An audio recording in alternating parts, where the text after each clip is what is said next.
ఎండలు దంచి కొడుతున్న వేళ వాతావరణ శాఖ చల్లని కబురు అందించింది. భూ ఉపరితలం వేడెక్కడం కారణంగా తెలంగాణ రాష్ట్రంలోని పలు జిల్లాల్లో వర్షాలు కురిసే అవకాశం ఉందని హైదరాబాద్ వాతావరణ కేంద్రం తెలిపింది. నేటి నుంచి 3వ తేదీ వరకు తేలికపాటి నుంచి ఓ మోస్తరు వర్షాలు కురిసే అవకాశం ఉందని వెల్లడించింది.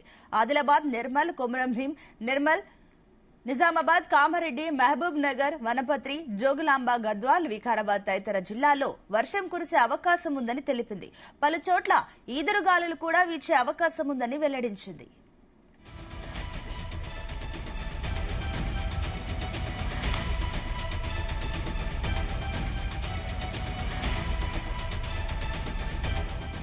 రైట్, ఇదే అంశానికి సంబంధించి మరిన్ని డీటెయిల్స్ మా కరెస్పాండెంట్ రాజు పటేల్ అందిస్తారు.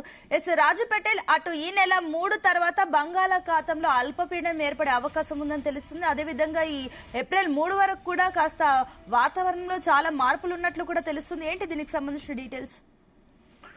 Good morning Sunitha.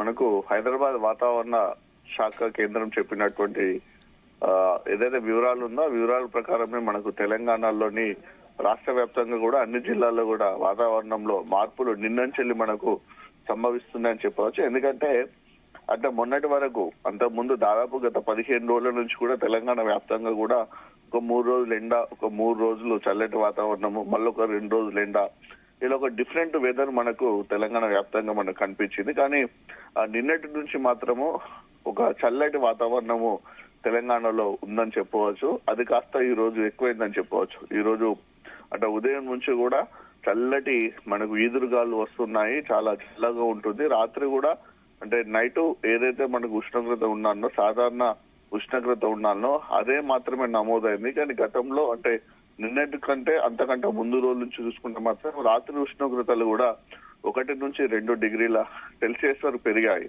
కానీ ఈ రోజు రాత్రి మాత్రము సాధారణ స్థాయిలోని ఉష్ణోగ్రతలు ఉన్నాయి. ఉదయం నుంచి కూడా చల్లటి ఈదురుగాలు తెలంగాణ వ్యాప్తంగా వీస్తున్నాయి. సో దీని ప్రధాన కారణము మనకు బంగాళాఖాతంలో ఏర్పడినటువంటి అల్పపీడనం అని చెప్పవచ్చు.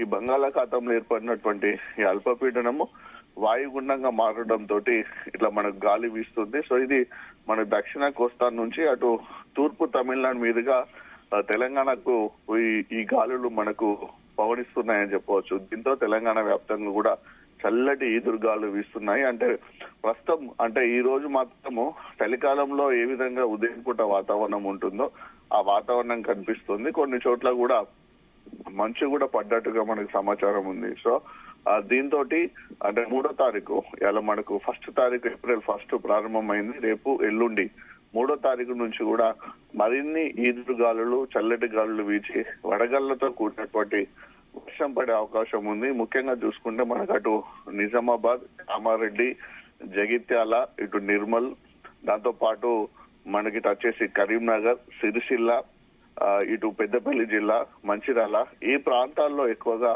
ఈ వాతావరణం మారినటువంటి వెదర్ ఎఫెక్ట్ ఎక్కువగా ఈ జిల్లాలో కనిపించే అవకాశం ఉంది. ఈ జిల్లాలో ఒక మోస్తారు నుంచి తేలికపాటి వర్షాలు కూడా పడే అవకాశం ఉంది. అంతో పాటు వడగళ్ల వాన కూడా కురిసే అవకాశం ఉంది.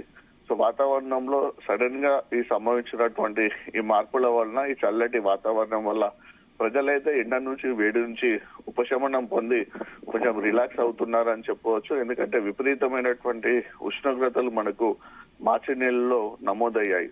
సాధారణ డిగ్రీల కంటే 3 నుంచి 4 డిగ్రీల సెల్సియస్ ఉష్ణోగ్రత మన ఎక్కువ నమోదయ్యాయి. రికార్డ్ స్థాయిలో మనకు 41.9 డిగ్రీల వరకు కూడా మనకు హీట్ ఉష్ణోగ్రత నమోదైంది ఆదిలాబాద్, మంచిర్యాల, నిర్మల్ లాంటి జిల్లాలో. సో ఈ నేపథ్యంలో విపరీతమైన వేడి, ఉక్కపోత, దాంతోపాటు ఈ హీట్ నుంచి ప్రజలు కాస్త ఉపశమనం పొంది కొంచెం ఈ చల్లటి వాతావరణంతో రిలాక్స్ అవుతున్నారని చెప్పవచ్చు. సో ఈ వాతావరణం అయితే ప్రజలకు చాలా అనుకూలంగా ఉండే అవకాశం ఉంది. ఎందుకంటే రాత్రి ఉక్కపోతతోటి, పగలంతా విపరీతమైన వేడితోటి, వడగాళ్లతోటి ఇబ్బంది పడ్డటువంటి ప్రజలందరూ కూడా ఈ చల్లటి గాలులతోటి కొంచెం చాలా హాయిగా, హ్యాపీగా ఉంటుందని చెప్పవచ్చు. అయితే ఈ తీవ్రత ఏదైతే మన బంగాళాఖాతంలో ఏర్పడినటువంటి వాయు అల్పపీడనం తీవ్రత విపరీతమైనటువంటి దారికి తీసింది అనుకో. ఒకవేళ విపరీతమైనటువంటి గాలులు, ఈదురుగాలు 30 నుంచి 40 కిలోమీటర్ల వేగంతో కనుక ఎక్కువగా వీస్తే మాత్రము పంటలకు తీవ్ర నష్టం జరిగే అవకాశం ఉంది. ఎందుకంటే వరి పంట చేతికి వచ్చింది, ఆల్రెడీ మామిడి తోటలు కూడా మామిడి కాయలు కూడా కాస్తున్నాయి, మామిడి కాయలు కూడా చెట్ల నుంచి తెంపుతున్నారు. కాబట్టి ఈ ఈదురుగాలు బాగా వచ్చి వడగళ్ల వాన వద్ద మాత్రము చేతికి వచ్చేటువంటి పంటలు కూడా నష్టం ఉండే అవకాశం ఉందని కూడా రైతులు ఆందోళన చెందుతున్నారు. ఎందుకంటే చేతికి వచ్చే పంట నీళ్లపాలు అయిపోతే రైతులకు తీవ్రమైనటువంటి ఆర్థిక నష్టం ఉంటుంది. అంటే ఈ సమయంలో ఎక్కువగా మనకు అకాల వర్షాలు పడే అవకాశం ఉంటుంది. సో ఈ అకాల వర్షాల కారణంగా రైతులకు అపార నష్టం జరుగుతుంది. కాబట్టి ఆ నష్టం జరగద్దని రైతులు వేడుకుంటున్న పరిస్థితి ఒక రకంగా ఉంది. అయితే కాస్త మనకు విపరీతమైనటువంటి ఎండ ఉక్కపోత నుంచి ఈ చల్లటి వాతావరణం ఉండడం మాత్రము ప్రజలు ఉదయం లేవగానే తమ కార్యకలాపాలు చేసుకోవడం, పనులకు వెళ్ళడం మాత్రము యథావిధిగా జరుగుతుందని చెప్పవచ్చు. సో కంప్లీట్ గా ప్రజలు మాత్రము రాబోయేటువంటి వాతావరణం కొంచెం రిలాక్స్ గా ఉండే అవకాశం ఉంది Sunita. Right Raj Patel, thank you.